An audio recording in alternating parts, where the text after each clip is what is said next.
Sebelum mengupas pahala-pahala bagi orang yang berkurban, saya mengingatkan kepada panitia.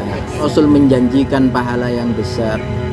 Ad-dallu 'alal khair falahu ajrun wa ajru man 'amila bihi.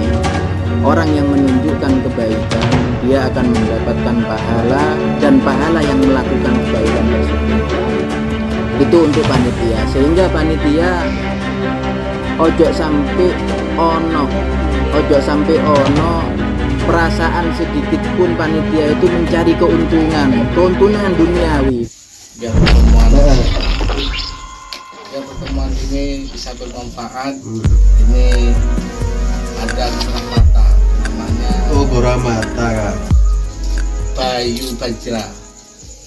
Biar matanya sehat. Kalau sama kamu lebih dekat lebih bagus.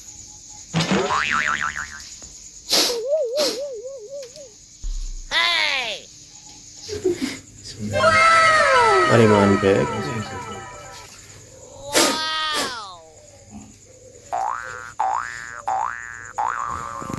Ada malam.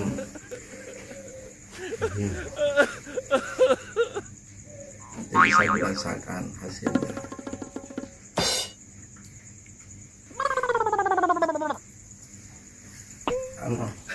Duh, kok keliling?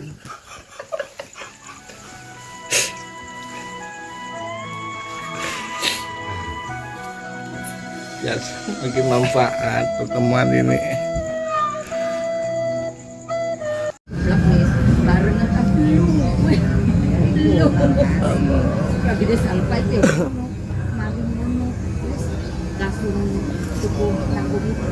Assalamualaikum warahmatullahi wabarakatuh.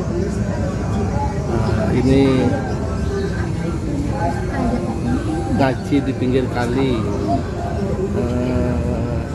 gelombang kedua atau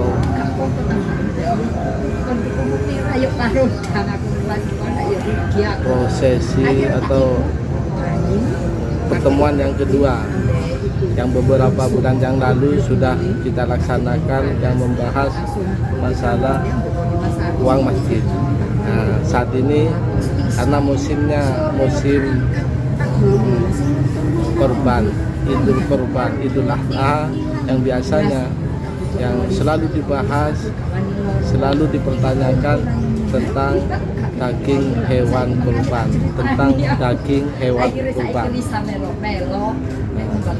Sekarang sudah hadir Ustaz pinggir kali, Ustaz Muhammad Salim. Ustaz, ini banyak di masyarakat yang ditanyakan tentang penyaluran daging hewan kurban. Ada sebagian di masyarakat itu yang berhak menerima daging hewan kurban para fakir miskin, yang untuk orang kaya itu hadiah. Kalau orang yang kaya yang biasanya makan daging tiap hari tidak boleh mengambil terlalu banyak dan tidak boleh dijual. Kalau orang fakir miskin itu karena sudah haknya, boleh dijual, boleh mendapatkan sebanyak-banyaknya. Yang menjadi pertanyaan pada pagi hari ini yang beredar di masyarakat bahwa daging kurban ini ada sebagian harus sampai kepada para fuqara wal masakin, kepada para fakir miskin. Setiap satu hewan kurban harus sampai ke pada para fakir miskin. Kalau tidak sampai, hanya dibagikan kepada orang yang korban, orang yang kaya, itu ada yang tidak memperbolehkan keabsahannya. Gimana kan? Bismillahirrahmanirrahim. Alhamdulillahirabbil alamin. Wassalatu wassalamu ala asyrofil anbiya'i wa ala alihi wa sahbihi ajma'in. Wala haula wala quwwata illa billahil aliyyil azim.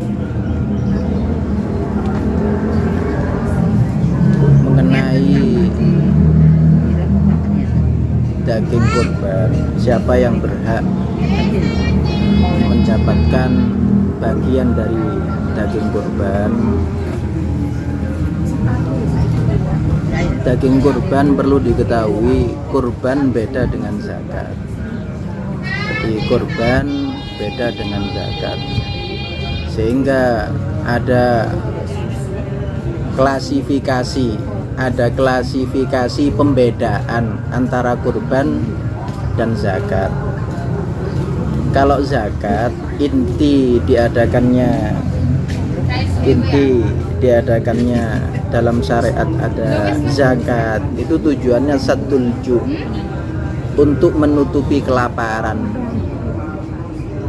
atau saddul hajah, untuk menutupi kebutuhan. Sehingga di dalam zakat ada mustahik, ada orang yang berhak menerima zakat. Itu telah ditentukan di dalam Al-Quran surat At-Taubah, entah ayat berapa itu, innamas shadaqatu lil fuqara wal masakinina wal amilina 'alaiha wal mu'allafati qulubuhum al-ayah. Sehingga di dalam pembagian zakat ada kekhususan mustahik. Yang menerima zakat ada kekhususannya. Semisal zakat dibagikan ke selain 8 asnaf yang telah disebutkan oleh Allah dalam surat At-Taubah, haram, penerima zakat haram, dan pembagian zakatnya tidak sah, dianggap tidak sah. Lah, sedangkan udhiyah tujuannya, udhiyah itu syukron ala ma an'amallah. Jadi menyukuri atas nikmat-nikmat Allah.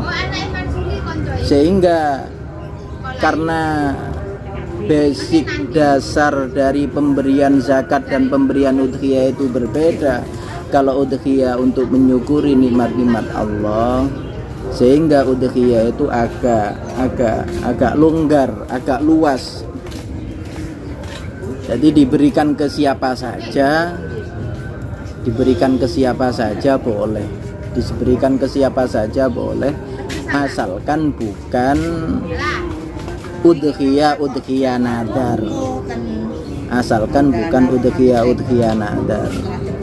Kalau udhiyah nadar maka tidak boleh bagi si mudhakhi memberi, bagi si mudhakhi mengambil atau memakan, tidak boleh. Si mudhakhi atau ahli waris mudhakhi, orang tua sampai ke anak mudhakhi. Lah kalau udhiyah tersebut udhiyah sunnah, udhiyah pada umumnya itu bebas, pemberiannya agak longgar, diberikan ke siapa saja, sampai semisal dimakan semua pun oleh mudhakhi, dan hanya memberikan sebagian kecil ke orang lain, baik itu fakir, baik itu miskin, atau itu orang kaya, boleh, sah. Jadi pemberian daging udhiyah itu agak longgar, beda dengan zakat. Dan memang syariat tidak mengatur. Syariat dalam agama, dalam hadis atau Al-Quran tidak mengatur siapa saja yang harus menerima daging kurban. Siapa saja yang harus menerima daging kurban. Kita jeda sejenak karena ada syaradan. Kita harus menjawab syaradan dulu.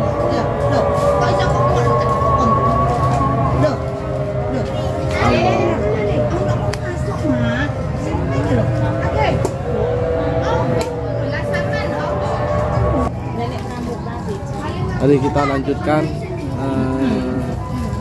pembahasan selanjutnya. Monggo Ustaz, lanjutkan. Jadi pada intinya pembagian daging kurban itu agak longgar daripada pembagian lain. Andai kata si mudhohi memakan sendiri, dimakan semua asalkan bukan udhiyah nadar, itu boleh. Jadi dimakan untuk keluarganya, tidak apa-apa. Disembelih sendiri, dimakan sendiri sama keluarga. Cuman seyogyanya dibagi sepertiga kan. Seyogyanya bukan wajib. Seyogyanya dibagi sepertiga.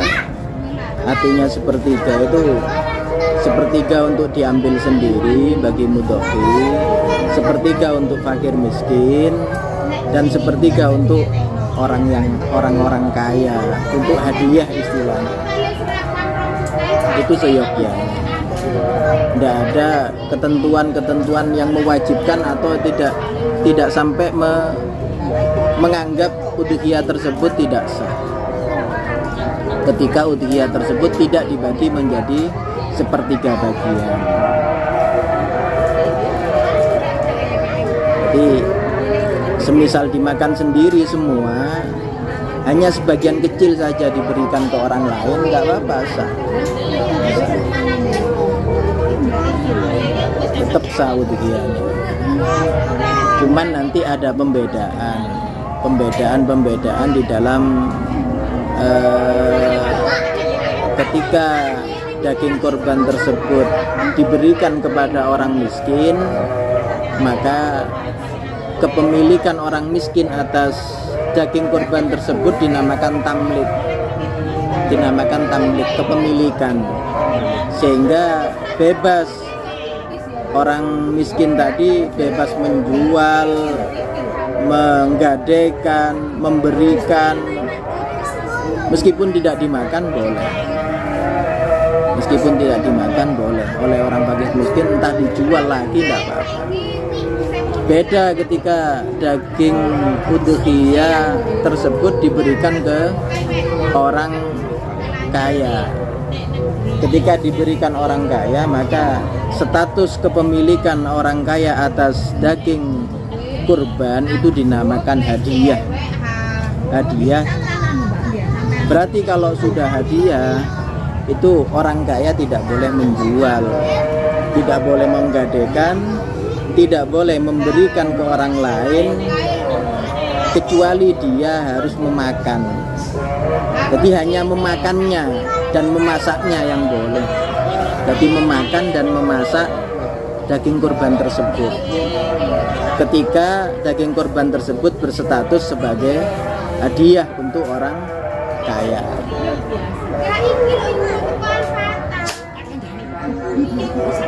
Ya, jadi cuman beda seperti itu, beda status kepemilikan daging udhiyah ketika diberikan ke fakir miskin, daging udhiyah ketika diberikan ke orang kaya. Kalau diberikan ke orang fakir miskin namanya tamlik, kalau diberikan ke orang kaya namanya hadiah. Lah hadiah tidak boleh dimakan. Tidak boleh kecuali harus dimakan. Hadiah tidak boleh kecuali harus dimakan. Artinya diberikan ke orang lain pun nggak boleh. Diberikan ke orang lain,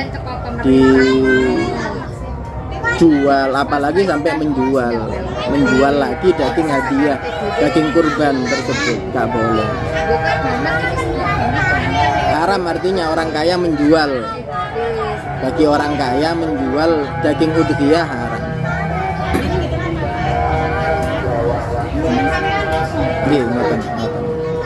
Terima kasih Ustaz. Jadi intinya masalah pembagian korban dari satu orang yang korban, seandainya kambing, walaupun tidak sampai kepada orang fakir miskin, berarti sah. Dan itu pertama itu. Oke, terima kasih Ustaz. Jadi untuk yang kedua, ini biasanya juga berhubungan dengan kulit kulit hewan kurban, juga kepala. Karena memang di masyarakat itu banyak yang menjual, menjual kulit hewan kurban, kepala, alasannya untuk operasional. Nah, gimana solusinya untuk hal-hal semacam itu kalau memang syariat tidak memperbolehkan untuk menjualnya? Mungkin ada solusi yang terbaik, karena banyak juga masyarakat yang mau korban itu nggak mau menanggung dari operasionalnya. Ada yang bilang, oh saya sudah mau korban kok dimintai uang, kok dimintai uang lagi. Nah, itu mohon penjelasannya Ustaz.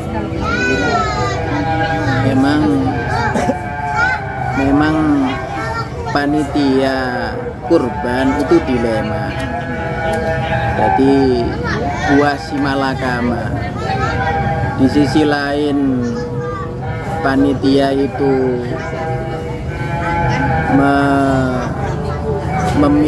mempunyai menghaki pahala yang begitu besar yang dijanjikan oleh Nabi, karena ad-dalu 'alal khair falahu ajrun wa ajru man amila bihi. Ad-dalu 'alal khair falahu ajrun wa ajru man amila bihi. Orang yang menunjukkan kebaikan dia akan mendapat pahala, dan pahala orang yang telah melakukan kebaikan tersebut. Itu yang dijanjikan oleh Nabi, sehingga panitia itu berlomba-lomba menjadi panitia, menjadi penyelenggara, memfasilitasi untuk mempermudahkan perbuatan-perbuatan baik. Dan itu memang baik. Cuman ketika panitia-panitia tersebut tidak disertai dengan keilmuan yang mumpuni, ketika panitia itu tidak disertai dengan keilmuan yang mumpuni, akhirnya jadi akal-akalan sing ngedol daging, sing ngedol kulit, sing ngedol endas, sing ngedol kikil.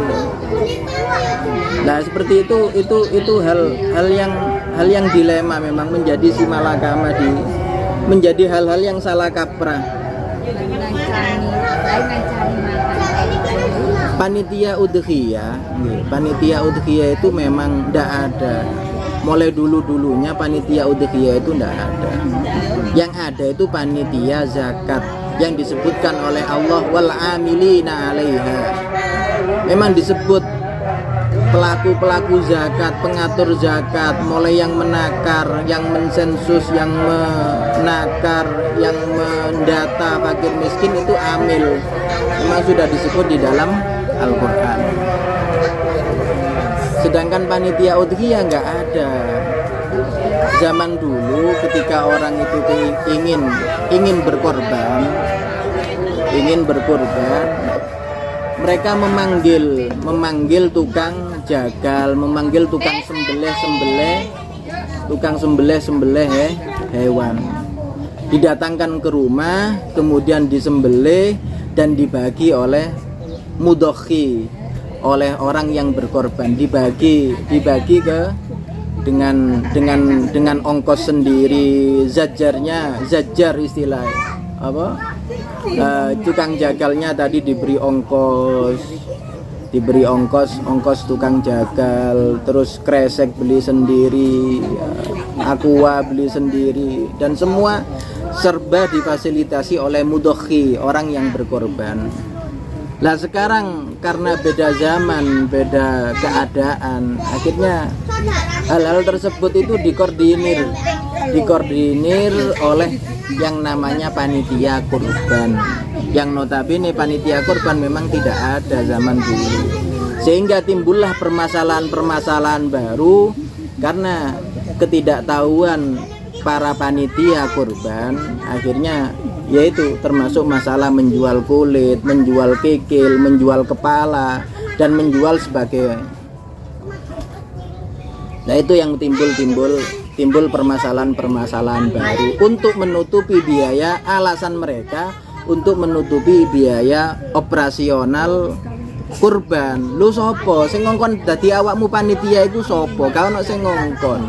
Gak dadi panitia pun gak apa-apa, awakmu iku gak dadi panitia pun gak apa-apa. Jadi semestinya panitia itu ketika dirinya mengajukan panitia, dia itu satu harapannya ridho Allah. Jadi mendapat pahala dari Allah, ridho Allah. Lah masalah dana operasional itu harus sokongan, harus urunan sesama panitia. Mbo 500.000-an, mbo 1 jutaan, mbo 5 jutaan tiap panitia mau untuk menutupi biaya operasional. Itu historis ya, cerita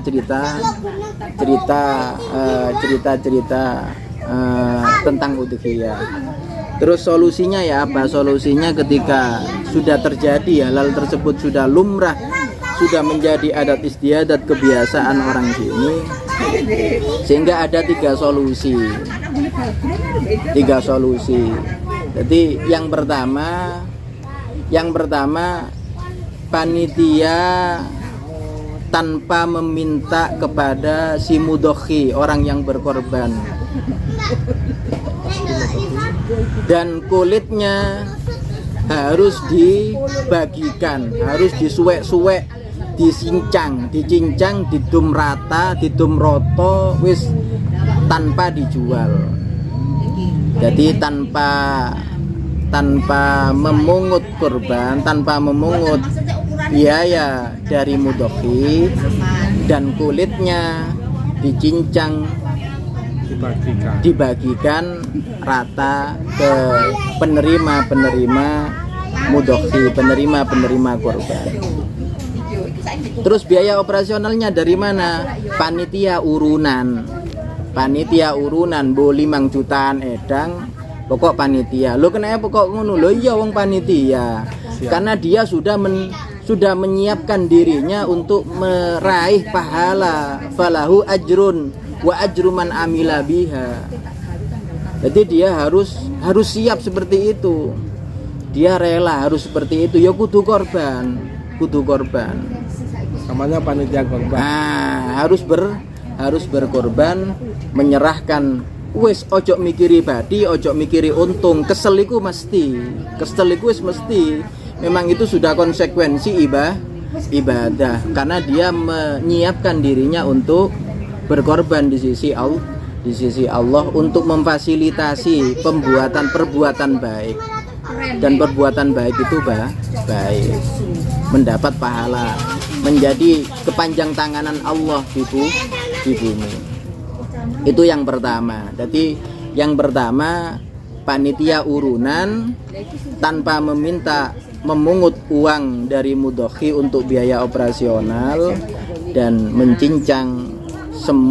membagikan semua kulit, kikil dan kepala ke mustahik, orang-orang yang berhak. Yang kedua dengan meminta biaya operasional ke para mudokhi. Para mudokhi, orang-orang yang berkorban. Caranya ketika menyerahkan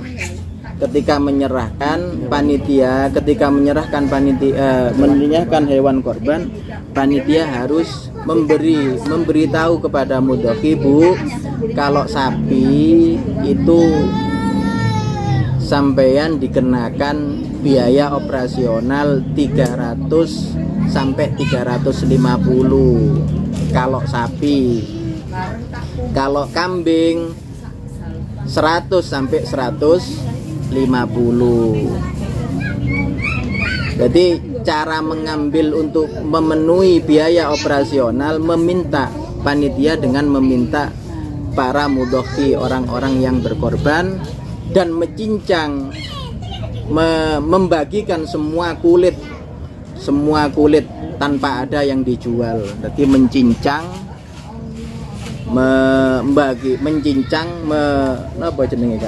menyuek-nyuek,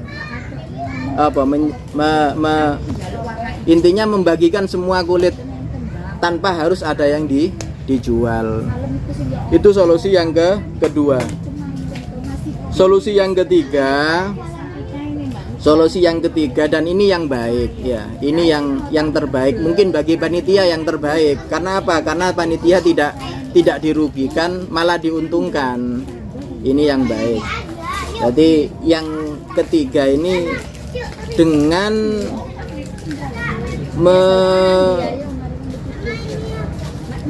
meminta biaya operasional ke mudhohi, sapi 300 sampai 350, terus kambing 100 sampai 150, dan kulit dan hal-hal yang kurang manfaat ketika dicincang seperti kepala, kikil, itu diberikan semua ke fakir miskin. Entah dibagi 3, entah dibagi 2, entah diberikan 1 fakir miskin.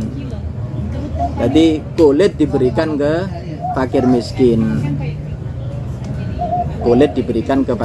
Loh, kenapa kok fakir miskin? Karena setelah diserahkan ke fakir miskin berhak menjual, berhak memakan, berhak membuang, berhak menjual. Karena kepemilikan udhiyah ketika sampai ke fakir miskin dinamakan kepemilikan secara tamlik. Jadi kepemilikan secara hak milik secara sempurna, sehingga fakir miskin berhak menjualnya. Jadi dengan memungut biaya operasional ke para mudhohi dan memberikan semua kulit kepada fakir miskin untuk dijual, terserah, untuk memberikan ke fakir miskin.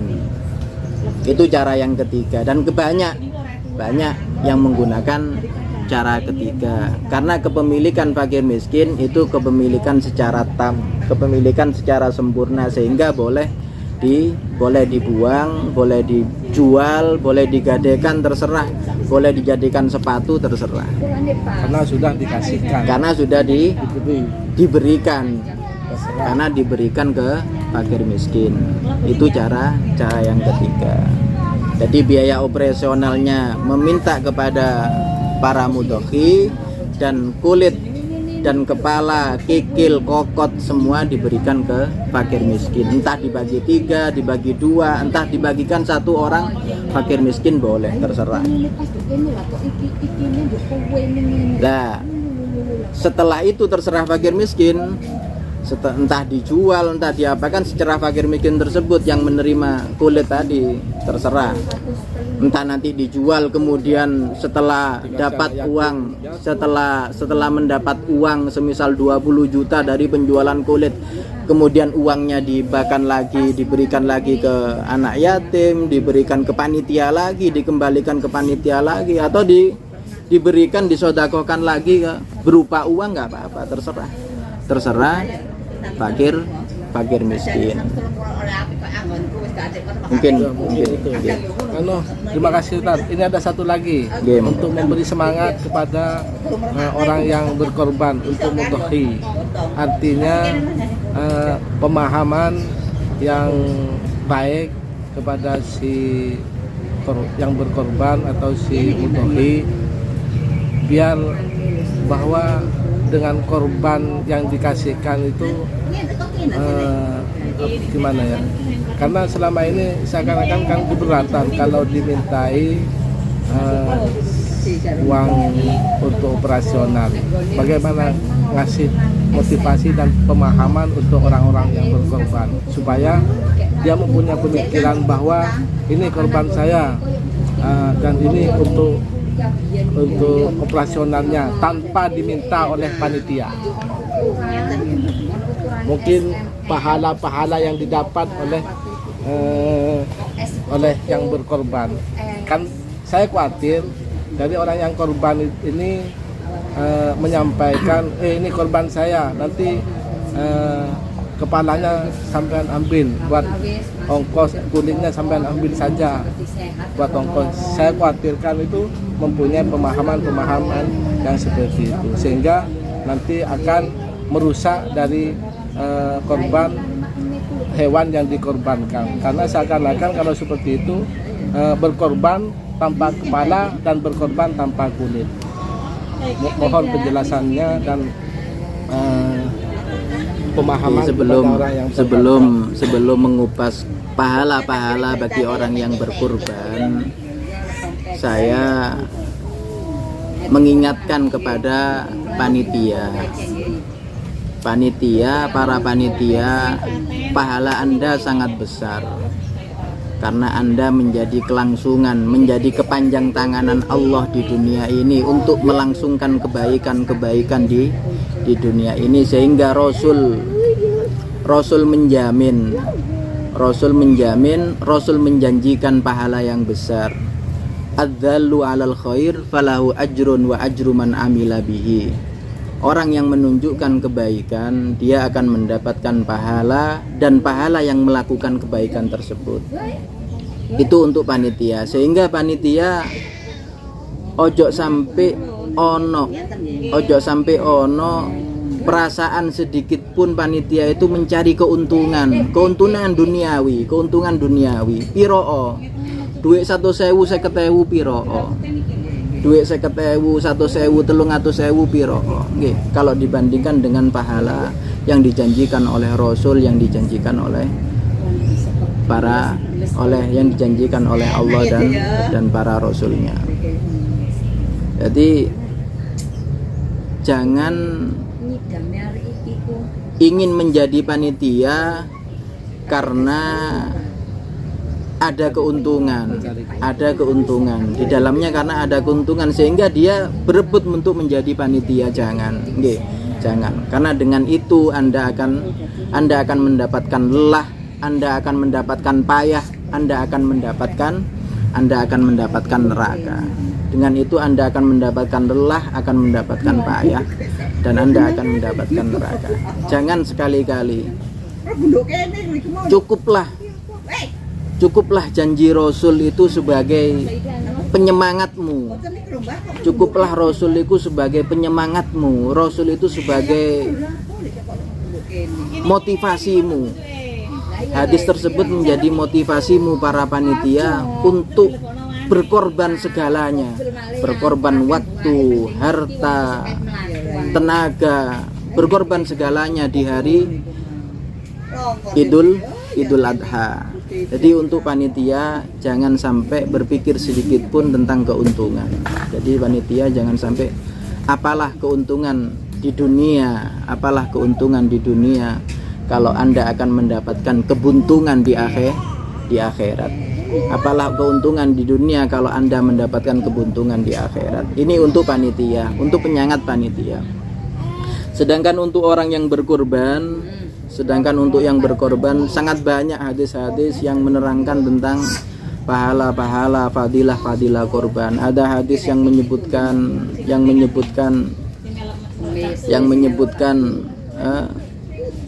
cucuran hitungan bulu pada kurban Anda, pada hayawan kurban Anda, dan cucuran darah ketika disembelih itu adalah pelebur dosa Anda.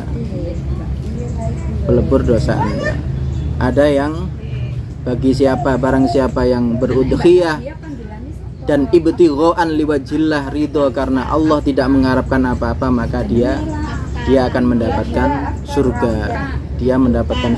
Sehingga baguskanlah cara berkorbanmu, baguskanlah hayawan kurbanmu, sehingga pilihlah hayawan kurban yang istimewa.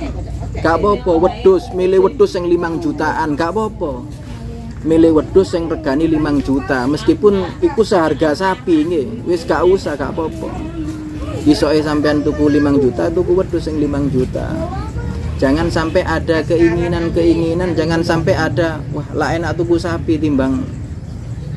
Jadi tiap hitungan bulu dan tiap cucuran darah ketika disembelih itu sebagai peleburan dosa, Dan ada yang hadis, barang siapa yang udhiyah karena untuk mencari ridho Allah, dia akan mendapatkan surga.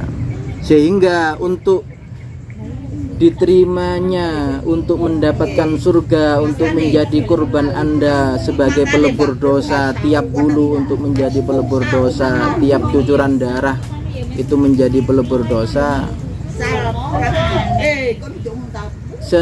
hendaknya mudhoki tahu,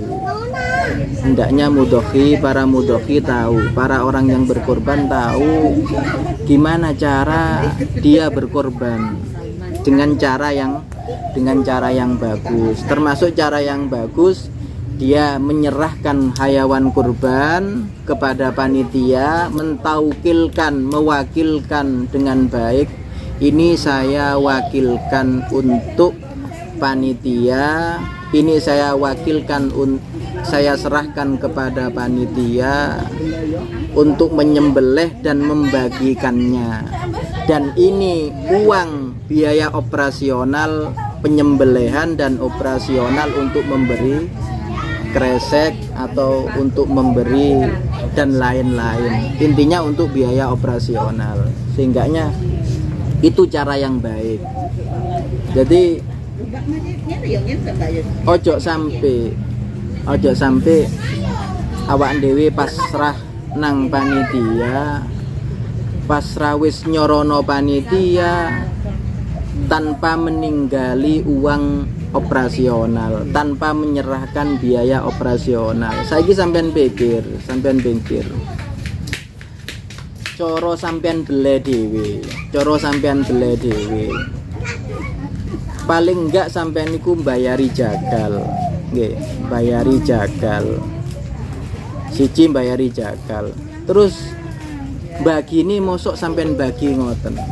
Jelasnya kan sampean butuh plastik untuk membagikan. Belum lagi membagikan itu butuh waktu, sopo ae sing dikei. Itu semua ditanggung oleh panitia untuk mempermudah ibadah Anda. Jangan lupa untuk mempermudah ibadah Anda, untuk memperbaiki ibadah Anda. Sehingga sebaiknya bagi para mudhoki, dan harus setelah menyerahkan ke ketua atau ke panitia, mewakilkan ke panitia untuk menyembelih dan membagikan, harus menyerahkan sejumlah uang untuk biaya operasional, untuk menjamin, untuk memperbaiki ibadah Anda, untuk membaiki ibadah Anda, agar kurban Anda menjadi kurban yang baik, kurban yang diterima, kurban yang telah dijanjikan oleh Rasulullah Shallallahu Alaihi Wasallam. Tadi Mungkin cukup. Tadi pemahaman yang salah, kalau terus pakai korban si jaluk duit, untung pakai nolong masjid iki.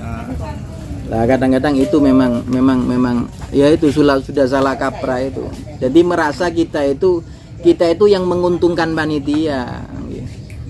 Merasa dia itu menguntungkan panitia, merasa dia itu memberikan keuntungan kepada panitia. Sehingga wis dikei kurban cek jaluki duwe, wis aku gak korban nang kene lho. Iku pahaman yang keliru, Jadi pahaman yang keliru. Ya wow, dipikir. Cara sampean kurban dhewe, sampean nyeluk jagal, tuku plastik, engko durung ngedumno, iku butuh tenaga. Jadi seyogyanya dan seyogyanya ya harus bagi mudhoki harus menyerahkan uang, samping menyerahkan udhiyah, menyerahkan nilai nominal, terserah Anda. Cuman umumnya kalau sapi itu 300 sampai 350, kalau kambing 100 sampai 150. Itu umum. Itu terserah Anda, semisal Anda sanggup 50 nggih monggo terserah. Untuk biaya operasional monggo terserah. Tidak ada aturan yang mengikat. Tidak ada aturan yang mengikat. Untuk menjaga, untuk menjadikan ibadah Anda sesuai dengan janji-janji Rasul, pelebur dosa, surga, dan lain-lain. Mungkin sekian. Ya, mungkin terima kasih Ustaz atas semua penjelasan dari awal sampai akhir dengan kesimpulan yang pertama tadi tentang daging korban tidak harus kepada para fakir miskin, walaupun orang kaya, yang penting sesuai dengan yang dijelaskan tadi. Tidak harus satu korban harus kena ke para fakir miskin. Itu nomor pertama. Yang kedua, untuk kulit dan lain sebagainya tidak boleh dijual. Boleh diberikan kepada fakir miskin, karena itu sudah menjadi kepemilikannya. Berarti si fakir miskin itu boleh menjualnya, dan nanti uangnya dikemanakan terserah, dibuat sango, buat dagang, tidak masalah, terserah, karena sudah dikasihkan secara mutlak, sudah hak miliknya. Dan yang ketiga yaitu untuk semua panitia dimanapun, panitia korban tetap semangat, diniatkan karena karena Allah Subhanahu wa Ta'ala untuk membantu orang-orang yang berkorban dan membantu para fakir miskin, siap menerima dan menyalurkan kepada yang berhak menerimanya atau semua masyarakat. Terus yang ketiga tadi yang berikutnya tadi untuk orang yang berkorban. Jadi alangkah baiknya kalau orang yang berkorban bukan hanya menyerahkan hewan korbannya, karena hewan korban membutuhkan operasionalnya, paling tidak ada, terserah, mungkin bisa seikhlasnya, tidak ada tarif berapa, untuk dikira-kira sendiri. Lebih banyak mungkin lebih baik. Semoga semuanya bermanfaat, diterima semua korbannya, semua jeripayah, semua panitia korban dimanapun berada, diterima oleh Allah Subhanahu wa Ta'ala sebagai bekal besok ketika kita menghadap kehadirat Allah Subhanahu wa Ta'ala. Terima kasih. Mudah-mudahan pertemuan di pinggir kali, Ustadz pinggir kali pada pagi hari ini, setengah siang ini, mudah-mudahan bermanfaat dunia dan akhirat. Kami akhiri, walafu minkum wa naksu minna, assalamualaikum warahmatullahi wabarakatuh.